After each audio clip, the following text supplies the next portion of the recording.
I spent most of my 20s working at a variety of stores as a stocker, basically just putting products on shelves all day. After a few years, though, I took a job at a common pet store that required me to work at multiple locations. I'd basically get a small van full of boxes every day, and I'd drive to all the stores in the area and fill their shelves, then drop the van off at the warehouse when I finished. The thing about this job, though, was that I'd pick up the van at 2 p.m., and so I wouldn't get out until 12. But most nights it would take much longer, and I'd have to do 1 to 2 hours of overtime. This wasn't too big of a deal for me, because with the overtime I was making really good money, but the shift did make it hard to have a normal life. Anyways, I had been doing it for several months already, and it was just like every other shift. It was 11 p.m., and I was heading to the last store, which meant I probably wouldn't get back to the warehouse until 1 a.m. Obviously, the pet store is closed at 9, so I'd always be the only one there. There was a small dock in the back that I could pull my van next to, and then take my dolly out and roll the boxes in, so I pulled up as usual and unlocked the door to the building. I rolled in 3 large stacks of boxes and began moving each box to the aisle that the product belonged to when I heard a small thud from the front of the store. I looked up and stood there quietly for a few seconds, then went back to work after there were no more noises. I did get creeped out sometimes when working in the stores alone at night, but I'd gotten used to it at this point. When the buildings are quiet, you can hear sounds you normally don't, like the air conditioning turning on and off, so I figured the noise was just another random sound that the building made. I finished unloading the boxes to the aisles and began opening them and stocking the product. I was probably halfway done and nearly 45 minutes in when I heard the distinct sound of a single cough echo through the building. I froze, staring at the front of the store again. I could feel my heart instantly start racing as I was absolutely terrified. Nobody was supposed to be here, and I knew that if they didn't have bad intentions, then they would have said something when I came in. After waiting for almost a minute, I slowly and quietly started stepping towards the back door. Once I made it outside, I shut the door and locked it. Feeling much safer now, I got into my van and pulled my phone out to call 911. Just as I did that, I heard footsteps rushing towards the door from the inside, followed by the door handle moving slightly.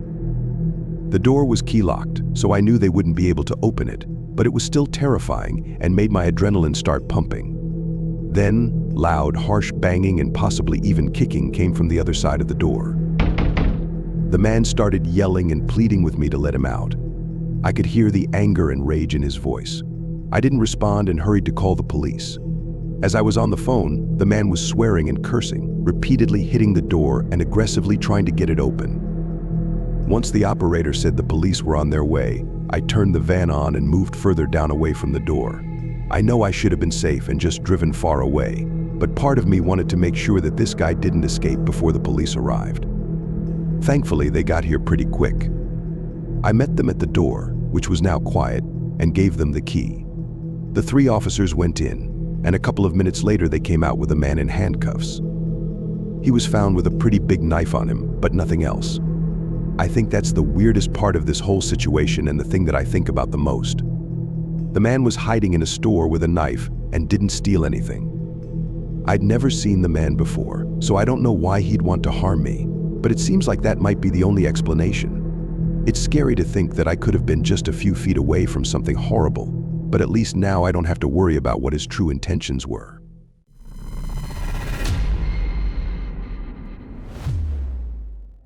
I worked at a small local diner for a year back in 2019. It was just a regular, ordinary restaurant, and I was a server there. The place closed at 10 every night, but my shift actually ended at 11 because I had to clean all the tables in the back room before heading home. It was a normal night of closing alone, and I just locked the doors at 10 p.m.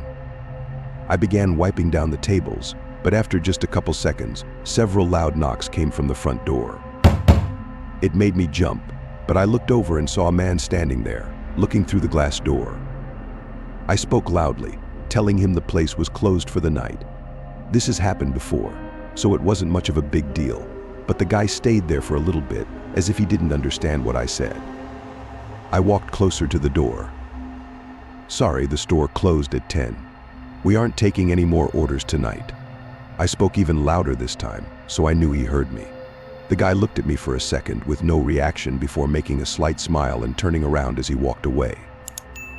I thought he might have been drunk or something, but I forgot about it after a couple of minutes and continued with my work. I finished cleaning all the tables and started wiping down the front counter when I saw out of the corner of my eye a figure moving towards the front door, followed by knocking again. It was the same guy from 15 minutes ago, standing right outside, looking through the door at me. I'd never had someone do this before, so I was more annoyed this time.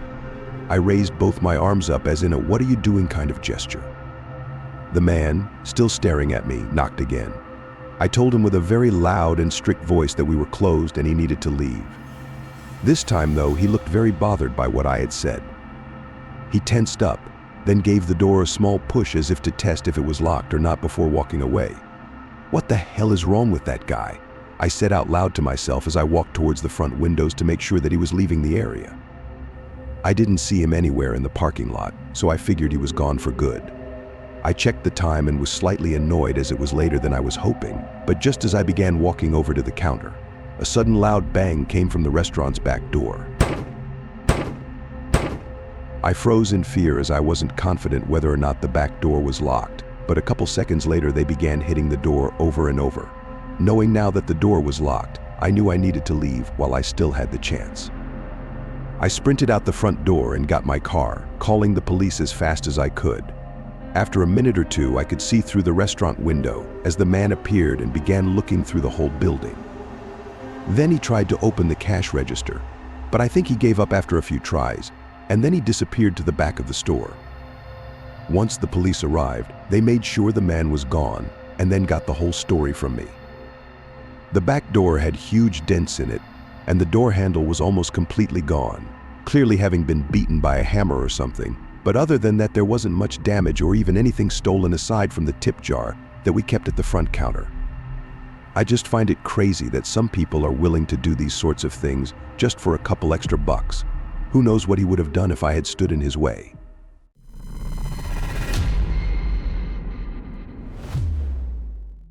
For almost 3 years, I worked overnight at a fast food restaurant as the drive-through attendant. My college class schedule was unusual and was only part-time. So working overnight actually made my life a lot easier to get schoolwork done during the day.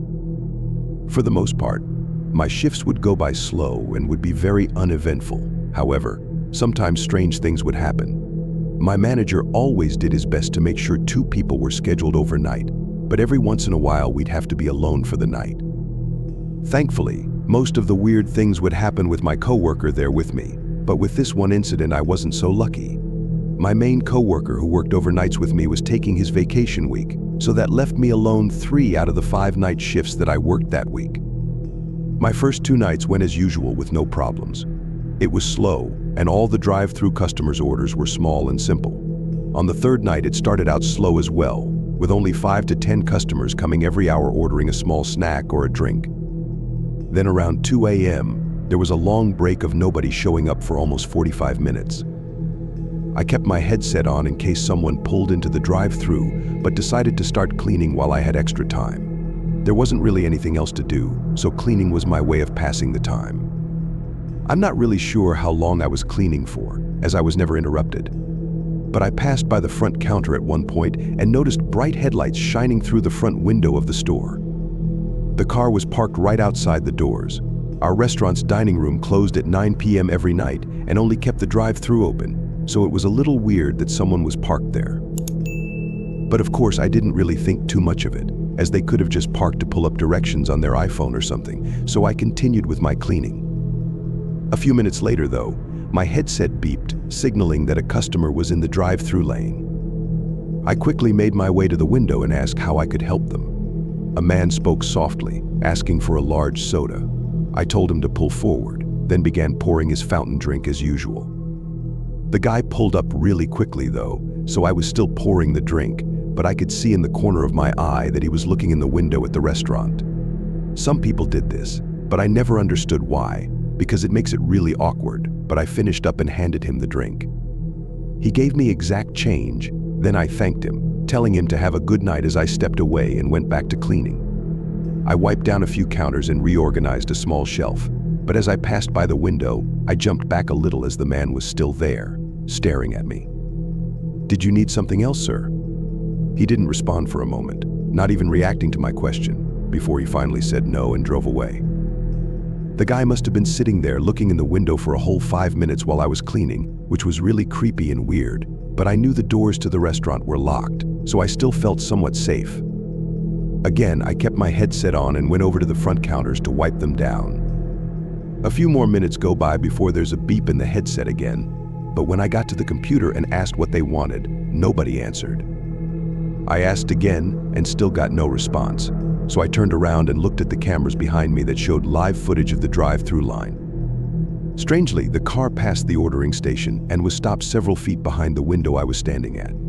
I looked closer and could recognize the car as the man from just a few minutes ago. At this point, I was starting to get pretty nervous, so I backed away from the window and stood around the corner. The way I was positioned, I was out of sight from the window, but I could still see the footage from the camera. I couldn't tell what the guy in the car was doing, but I could see movement in the grainy video. A minute later, he pulls the car up quickly and starts banging on the window aggressively. I was startled, but after a few moments, he speeds his car out of the drive-through lane and parks right in front of the front door. The driver door swings open, and the man gets out, holding something in his hand as he quickly approaches the front door. I immediately grabbed the store phone and called 911 as the man aggressively shook the handles, trying to force the locked doors open. Thankfully, he gave up after a few tries and ran back to his car, driving away. The police made sure I was okay when they arrived, and I told them what had happened. From what I heard, they came back in the morning to speak with my manager and collect the camera footage so that they could get a license plate. I was never updated on the situation after that, though, so I'm not really sure if he was caught. I've always assumed the man was attempting a robbery, but there's no way to know for sure. Being alone that night made me an easy target, though, and a lot of horrible things could have happened, and there would have been no one there to help me.